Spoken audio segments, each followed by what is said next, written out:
Okay, so I just spent the last 4 hours looking for the best deck to play in this game mode, and now I'm gonna give you the best tips to win by showcasing some of the highlights from my matches. By the way, thank you so much to everyone who subscribed. We actually reached 400 subscribers. I know it is a lot to ask, but if we manage to reach 500 subscribers before the end of the month, I'm actually gonna start making daily uploads on this channel. Okay, so here we go, first clip. I'm actually facing a top ladder player, an event tournament one. So as you can see, I placed the Void. I knew he wanted to defend his Phoenix, so he placed another troop, so that's 8 elixir in front of his P.E.K.K.A. So now look at this, I have a really fast cycle, so I simply place my hair cards. Now I go for the Fisherman, Bats, and look at this, my Ice Golem is gonna tank for his Fisherman, his P.E.K.K.A., his everything. So now my P.E.K.K.A. is full health.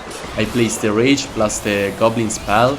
I spawn a ton of Goblin, and simply because of a counterattack, I win the game against one of the top players.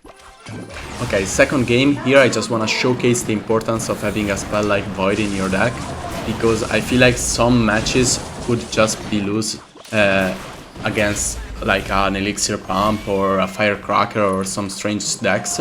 So this deck actually requires a ton of skill, but it is actually 100% win rate if you play it properly against every matchup. But there are some matchups that are really hard. I'm gonna show you in a second. This is against another top player, and as you can see here, the real difference maker was who placed the potion of goblins first. As you can see, I waited for his one to turn my bats into goblins, and then I went for the rage, turning every troop into an army of goblins, and that won me the game. So it actually does require a ton of timing, but the other thing is you actually only have 2 ground troops, so you gotta place them properly. As you can see here, I use my Ice Golem to protect my Fisherman and my P.E.K.K.A., and on the left I build a counter push with the Goblin Potion. So now my Phoenix is gonna respawn, but at the same time he had to defend on the left, and now my P.E.K.K.A. is really healthy, so I know if I just rage up here, everything is gonna die, and he has no elixir to defend. So I simply take the tower with one single counter attack. Okay, here it is the biggest showcase of how high skill this deck requires you to be, because if you're facing Dark Prince or other stuff like that, you only have your Ice Golem and your Fisherman to defend on the ground, so you really gotta place properly your Goblin Potion and your Ice Golem to perfectly defend against your opponent. I even did some damage here. As you can see, there's another push coming from the same guy. You only have 2 troops, so I gotta cycle my bats really fast to place the Ice Golem in time to defend for the Prince.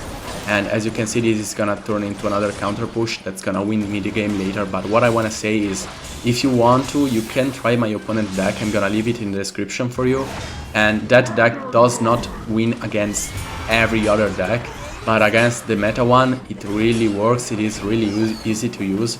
So I would suggest, before commenting on this video, oh my god, your deck is ass, to actually try out that one, because this one is not ass. It just requires a lot of skill, simply because you only have Fisherman and Ice Golem, and one single mistake with one of those 2 troops could cost you the game. But that's actually the best deck that I found in terms of win rate. So I'm sorry if you cannot play it properly. But yeah, anyway, as you can see here, the Void won me the game again, because against Firecracker I would have lost if I didn't have the Void. But you can even use arrows, but as I said, arrows do not counter like Mother Witch or Firecracker, so this I actually found to be better. And as you can see here, I'm actually gonna use the Fisherman Ice Golem strategy again on the left, while on the right I use the Goblin Potion plus the Rage to create a counter push. And as you can see, my opponent is not gonna defend on the left. I would have done it, to be fair, but even without defending on the right, it is not gonna be able to stop the counterattacks. So that's basically how you win every game. And yeah, good luck, have fun, and thank you so much for watching.